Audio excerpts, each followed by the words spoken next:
let's get started. If we end early, then you get an extended break. So we're going to see how it flows. Okay, so this presentation is on strategic planning for an exec board retreat. So essentially, we're going to talk about maximizing the effects and purpose of an EB retreat to have a successful semester and year, depending on how long your positions go.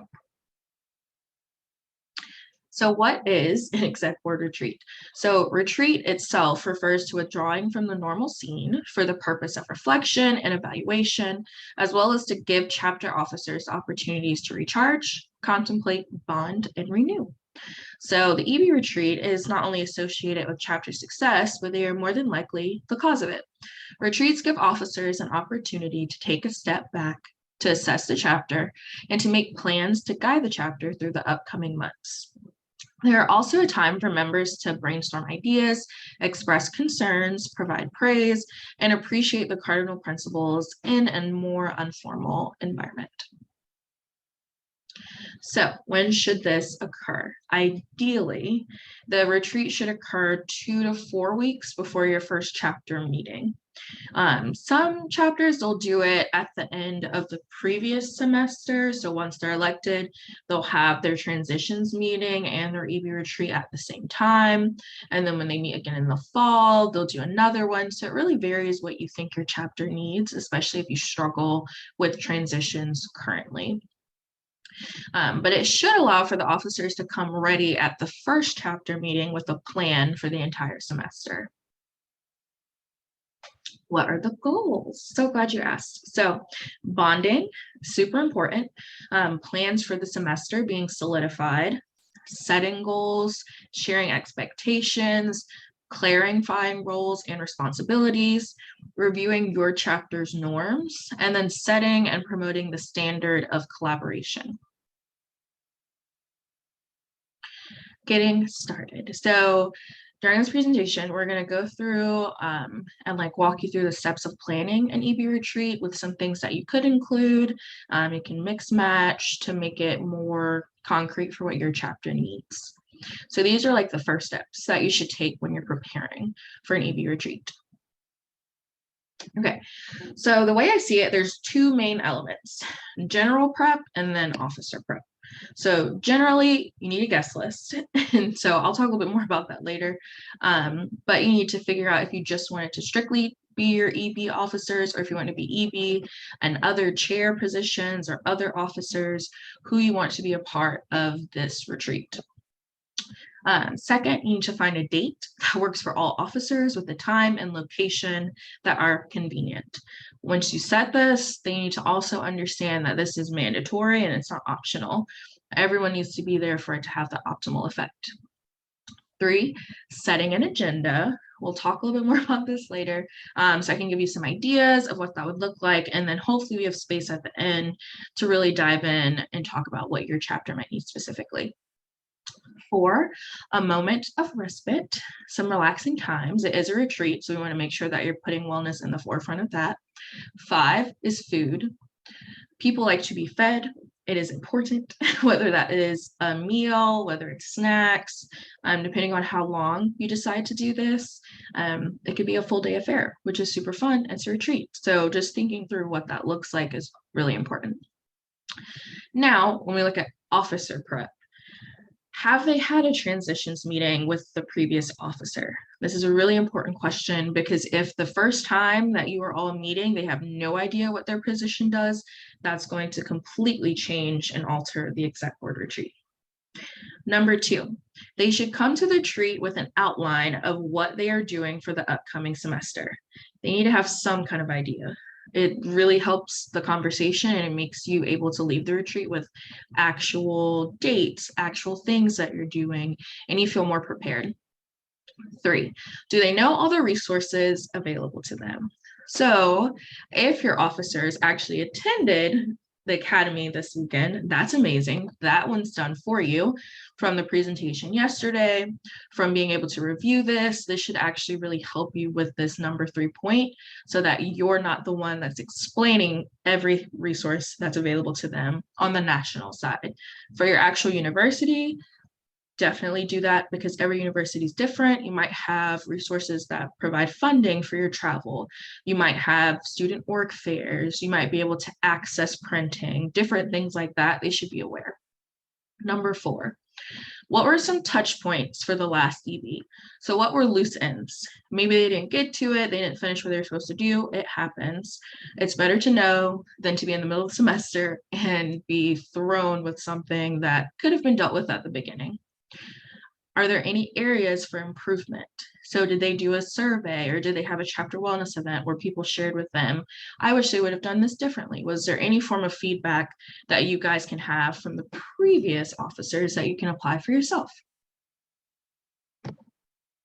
So we're going to break these down. So general prep, the guest list. So people that should definitely be there are the president, vice president. Y'all two will be planning this, so you definitely should be there. The secretary, the treasurer, membership director, service director. This is a baseline. If no one else can attend, they need to be there. And then if you have additional officers there, there's an option to include them with this retreat or have another retreat with all your officers at the start of the semester. So if you have the time to just have 2 separate ones, I always recommend, it's really good if your exec board has a united front and then you welcome in other officers into that space to like welcome them to having a leadership position, making sure that they're in the know of what's going on with the exec board. It creates a really good connection. Some chapters have a position on the exec board that's strictly dedicated to managing the officers. So if you want more information on what that can look like, let me know. I know my chapter, we called them chair relations. And so they held their own meetings so that it was less work on the president to kind of know everything that was happening. There was just a person designated for that. When? Oh, great question. So once the exec board is elected, it is a wonderful idea to create a platform of communication right then and there. So whether that is Slack, GroupMe, WhatsApp, Messenger, texting, whatever works, go ahead and have that so people know how to connect and communicate before the summer gets here or winter break, depending on when your elections occur. So from that point, also scheduling the retreat, so it's already on folks' calendar, is also recommended. And then you can just send out a calendar invitation. So it's on people's calendars. They can't forget if it's on their calendar. That's the most important part. So if that was not completed before you left school over the summer, that's totally fine. Try and reach out to them at least a month before you want the meeting to ideally occur. So it gives folks time to take off for work, let you know their availability based on what they're doing, and then they can put it on their calendar. Something really important is people have work.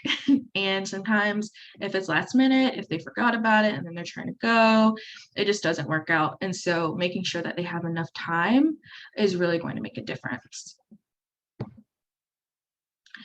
This is the nitty gritty. So agenda. Here are some important items to include. So check-in. How are they doing? This is a really good way to start a check-in. Just like you can say like your name, your pronouns, your position, in case it's like the first time they're actually interacting with somebody, depending on how big your chapter is. You might struggle with having really intimate interactions. This is a really good way to make sure people get comfortable. So like their name, their pronouns, their position, how are they doing today? You can also do a rose, bud, thorn, where the rose is something great happening, the bud is something they're looking forward to, the thorn is something not so great happening. So then you can come into that space knowing what their headspace is and maybe what they're actually able to realistically contribute to the conversation. You want an update from the past exec board. You can find out what their areas of growth were. So I don't like to say cons, I like to say grows and growth. So then we realize that it's not negative, it's just an area to improve. So you can also use that framework. I find it really helpful on the mental health side of things so people don't feel attacked. So what were their areas of growth? Is there chapter feedback saying what they should improve, or is it just complaints? Sometimes it's just complaints. It is okay. Everyone just gets complaints. But if you're able to switch your chapter's atmosphere around thinking complaints to maybe more tangible solutions, if they're upset with how something is done, that makes a huge difference. Any loose ends. I mentioned this earlier, but especially things like have your treasurer been transitioned for your bank account. That's always a really big loose end that usually gets forgotten for the next exec board. So that's always something to keep on your radar. How many members do you have currently? That's really important.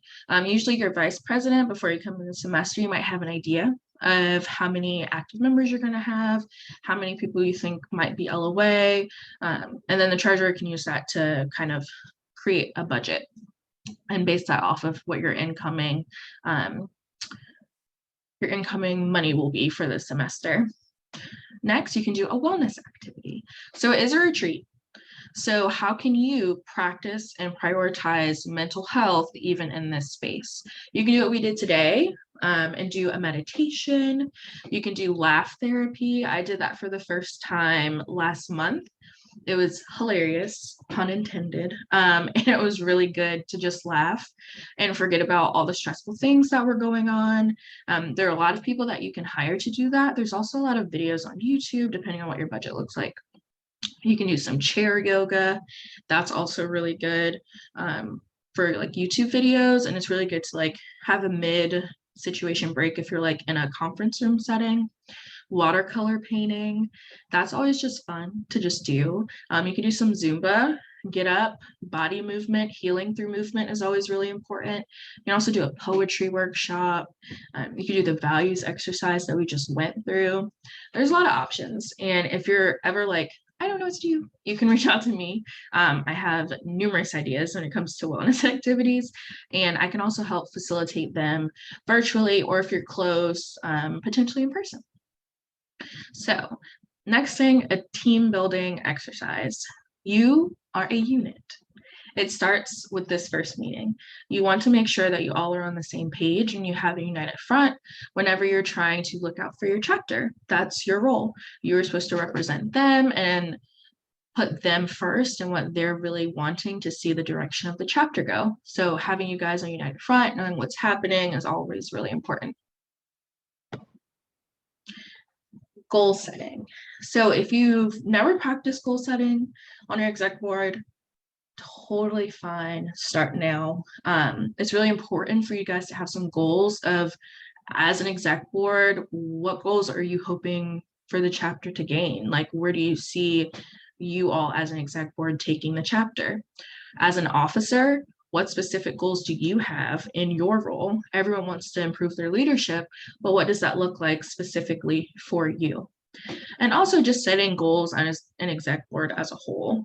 What do you guys hope to accomplish outside of the chapter? Like, is there an overwhelming need from all of you to just really improve your leadership style? What does it look like to have a leadership training just for your exec board? So thinking through that and how you guys can really cultivate and create a space of the exec board, improving their leadership, feeling like, oh, this is a wonderful stepping stone for me, etc. Next, expectations. So it's really easy to do officer expectations with utilizing contracts. If you've never done a contract, totally fine. Do not stress out. I have a template for that. It's really just saying what their role is expected to do. And then if you have any specific expectations within your chapter or as an exec board, you can set those as well. Whether it's communication of saying the president reaches out to you, you have about 24 to 48 hours to respond, anything like that, so that you're able to manage the chapter efficiently. We have DocuSign as a national organization. So if you need me to send it out to your officers so they can sign it electronically, totally an option. You can also print them out and have them sign it at the exec board retreat, also an option. And we can talk a little bit more about what that looks like if you like any specific help. Some other expectations of just sharing, like, what does it mean to be on the exec board? I feel like sometimes there's a lot of misconceptions of like, we run everything and we do this, we do this.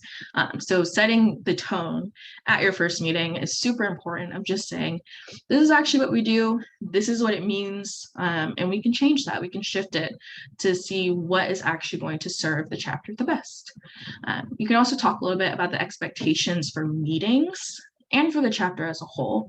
So when you have a chapter meeting, what does it look like if somebody's on their phone? Who's going to say something? Who's not going to say something? What does that look like? What would you prefer? So having those kind of conversations are really important to be on the same page as an exec board. Some important documents to go over. So the budget, since you'll come in with some kind of idea, an outline of what you're thinking, the treasurer can show you the budget at the retreat. You can review it. You can talk a little bit more about your positions, allocated funds. Like, do you think you need more? Why do you think you need more? You can do proposals for that. You can have a conversation. All of that's really important. You can go over the Constitution. You can go ahead and pinpoint any things that you think maybe should be revisited or revised, just so it's on the VP's mind. Monthly reports. So as a nationals organization, we're requiring the monthly reports from you guys on the 15th of every month. You should have gotten that in the email that was titled What's New in HQ. And it has the link to get to it. It's the same link every month, and it's due on the 15th every month, including this month. I had a couple people text me and ask me just to clarify. So I want to make sure I say it to you guys so then you can pass it along. You can also make sure to go over the due dates for nationals that are usually always submitted in OPA portal. I'm going to be adding them on the nationals calendar next week. So then whenever any of your officers or any of your members, even when they go to look at the calendar that has your service projects and all those things, when you put it in OPA portal, they'll also see the nationals things. So they can also hold their exec board accountable. Lastly is recruitment. It is last but not least, probably one of the most important things, but just do a deep dive, talk through recruitment, see where pieces are missing, tap in to help your membership director. If they come to the meeting and they say, I'm overwhelmed, no idea what to do, then you can spend a lot of time helping to workshop recruitment with them. It's better to know than not know and just expect things to be perfect. It's really good if you're able to just ask them what they need. That's going to be a really important step to make sure you guys have a great semester. Okay, before I go to officer preparation, are there any questions so far?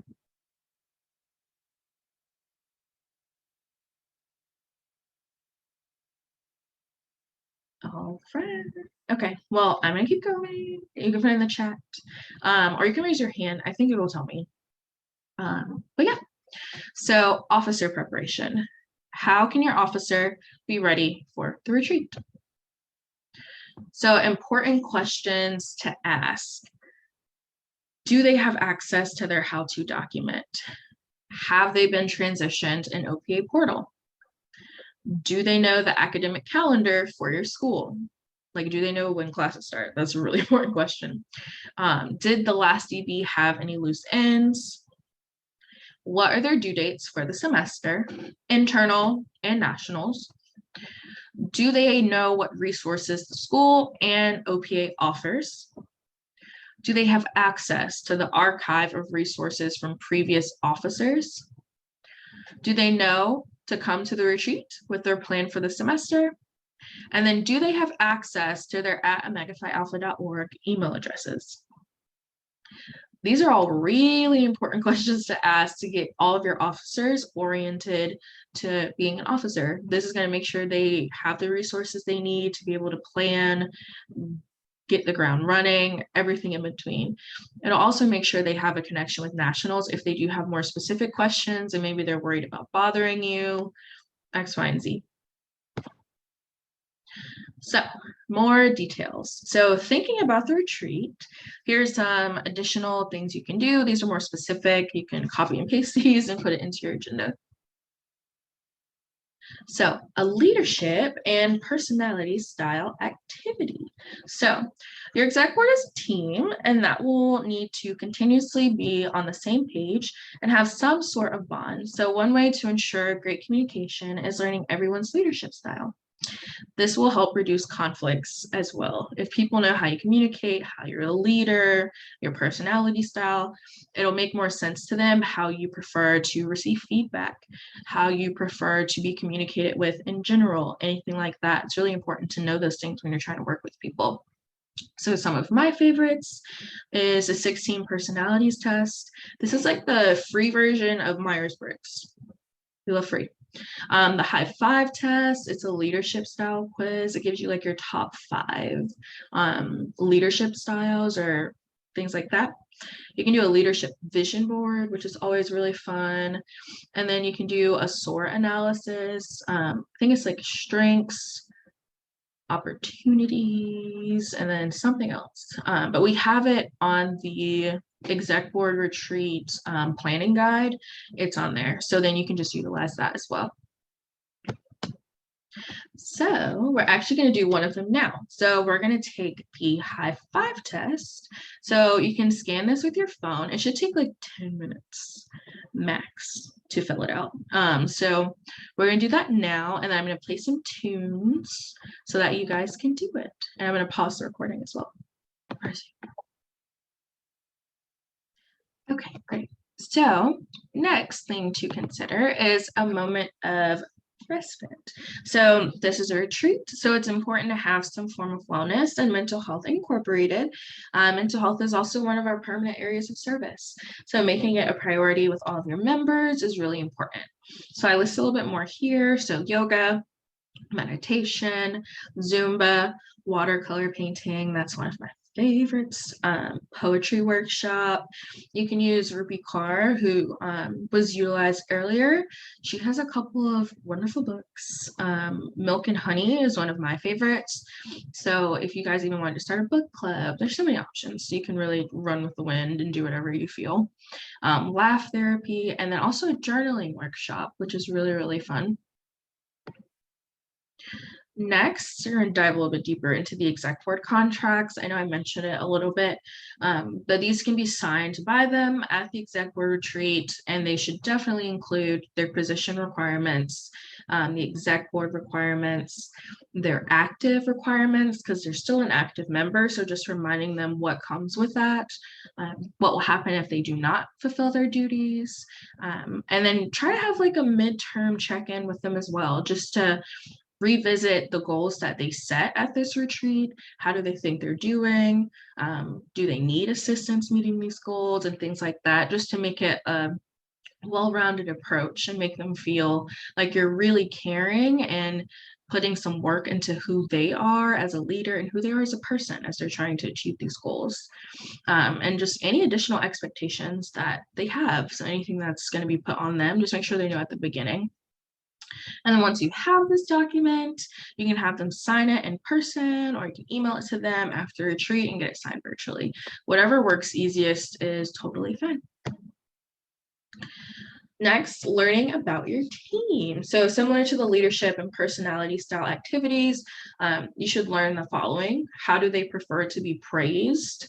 If they even prefer to be praised. I had members when I was president that did not want to be praised. They just wanted to do their job and keep it moving. So what is their conflict style? How do they take feedback, whether that's giving the feedback or receiving it? What are their personal goals of growth in this position? What is their preferred method of communication? Some people, they hate emails, even though when we get into the real world, we got to get on the train of emails. Some people aren't the best, but if they're honest with you about that, I think helping them to achieve that as a goal is also a really good thing. What do they need from you as president to succeed in their role? So do they need motivation from you? Do they need timely check-ins, or do they not? Do they need a thought partner, or do they not? Do they have it all squared away? Are they good? They just really need you to keep them in check, and that's it. So just asking that and getting their version of their needs and allowing them to tell you is really important. So if you are prepared, your semester isn't filled with feelings of I must do, create, or start, but rather I must maintain the work I have already created. And that is the end of the presentation.